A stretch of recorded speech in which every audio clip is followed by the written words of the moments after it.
Добар ден. Македонија на последните парламентарни избори гласаше за промени. Гласаше за правда, гласаше за правичност. Гласаше за систем во кој што сите ќе бидеме еднакви пред законот. Тие промени се случуваат независно од тоа што раководството на ВМРО-ДПМН и ВМРО-ДПМН до последен здив се обидуваат да ги спречат со единствена цел токму тоа партиско раководство да не одговара за криминалите што ги имаат направено во еднодецениското владење. Разрешувањето на Марко Зврлевски го означува почетокот на реформите во судството кои што ќе донесат правда и правичност за сите. Ова е прв чекор кон создавање на независен и професионален судски систем наспроти селективната правда и монтираните судски процеси што ги инсталираше раководството на ВМРО-ДПМН.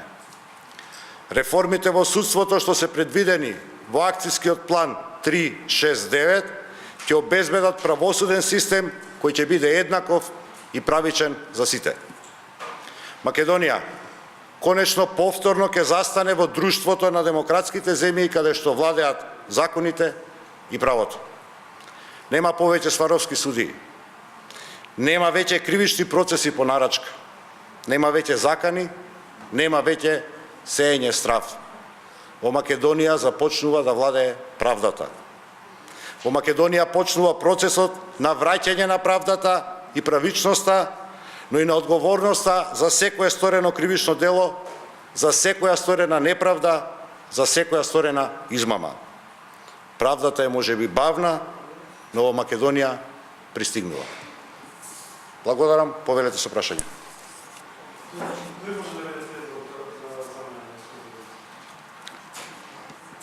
Процесот за избор на нов републички јавен обвинител, нашата желба, нашата идеја како владеачко мнозинство е да биде процес во кој што ќе биде предизвик за целокупната правна фела во Република Македонија. Секој кој што ги исполнува условите, кој што смета дека е кадарен, кој што има способност, но пред се волја да ја врати правдата и конечно во Македонија сите да почнат да одговараат пред законите, е добре дојден во тој процес и има еднакви можности. Процедурата согласно законот би требало да започне онолку колку што знам, заради роковите кои што се таму предвидени, не верувам дека ќе успееме да ја завршиме пред локалните избори.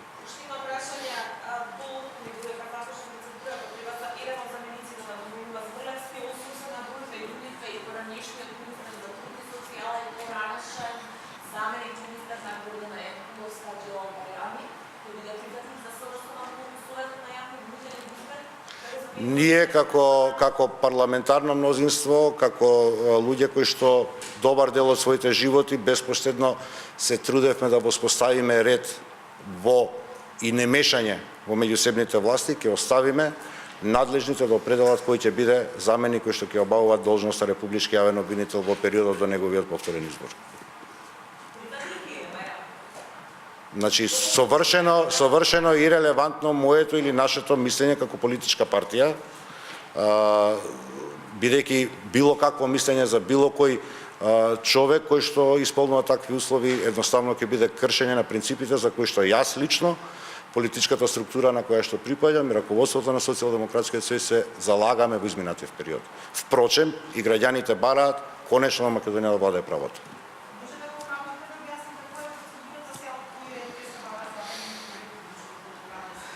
Значи, тоа се ингеренции на Советот за јавни обвинители, не би сакал, имам во предвид дека секој збор кажан од луѓе кои што сме инволвирани в политиката може да влијае негативно, таму ќе се водат постапките, тоа се интерни постапки и не може да бидат предмет на анализа политичка на законодавната власт.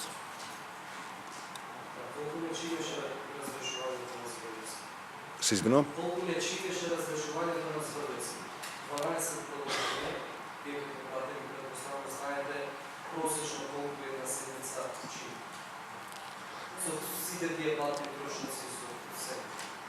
Надвор од патните трошоци една седница чини 20.000 евра. едно закажување или едно отварање на собранието. Мене ми е навистина жал, меѓутоа ми е јасно, јас не можам да помогнам на ВМРО-ДПМНЕ дека во желбата да бидат народски кажано купи ден помини, спремни се да ги жртвуваат и народните пари и парите на граѓаните. Она што знам, структурата на владеачкото мнозинство со својата достоинственост, знаете колку провокации имаше во текот на постапката за разрешување, со својата упорност и доследност, одолеа на сите искушенија и конечно успеавме синонимот на неправдата и човекот заради кој што всушност заради чие што неработење се основа специјалното јавно обвинителство конечно биде разрешен, се со цел конечно во Македонија јавниот обвинител да ја штити државата од сите, вклучително и од носителите на високи државни функции.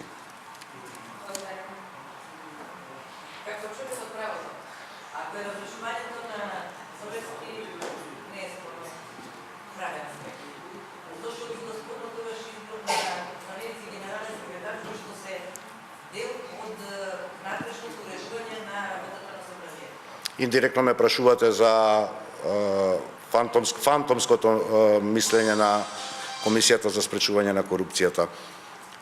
Комисијата за спречување на корупцијата е синоним од орган кој што представува партиска испостава на ВМРО-ДПМНЕ. На сите случувања во изминативе 3-4 години, на сите објавени скандали, сомнежи за сторен криминал, така наречените антикорупционери, всушност партиски војници на ДПМНЕ, не покренаа постапка против ниту еден носител на висока државна или политичка функција, припадник на ДПМНЕ. Ова е доказ дека воколку тие луѓе имаат минимум човечка, професионална и етичка очигледно немаат, минимум човечка доблест во себе, дека треба да заминат од местата кои што ги држат незаконито. Незаконито во смисол на ваквите криминални мислења кои што за потребите на раководството на ДПМНЕ ги носат. Тоа се луѓе без образ, луѓе без или со образ џон, кои што очигледно дека должат многу на Никола Груевски криминалното раководство и даваат вакви смешни толкувања на членот 8а од изборниот законник. Не повикани од никого, бидејќи собранието се нема обратено до таа комисија. Значи,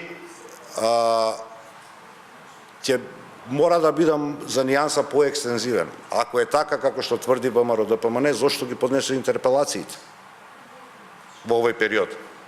Членот 8а се однесува на заснување или престанок на работен однос, не за именување и разрешување на носители на државни функции како што е господинот Зврлевски, како што се секретарите на собранието.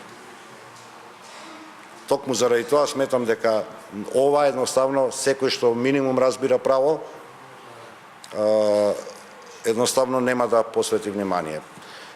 Двајца од координаторите на пратеничките групи на ДПМНЕ студираа право по 13 години, веројатно заради тоа што толку долго се задржале на студиите, мислат дека добро го познаваат правото. За жал, толку долго да студира човек е индикација за непознавање, незапознавање на проблематиката.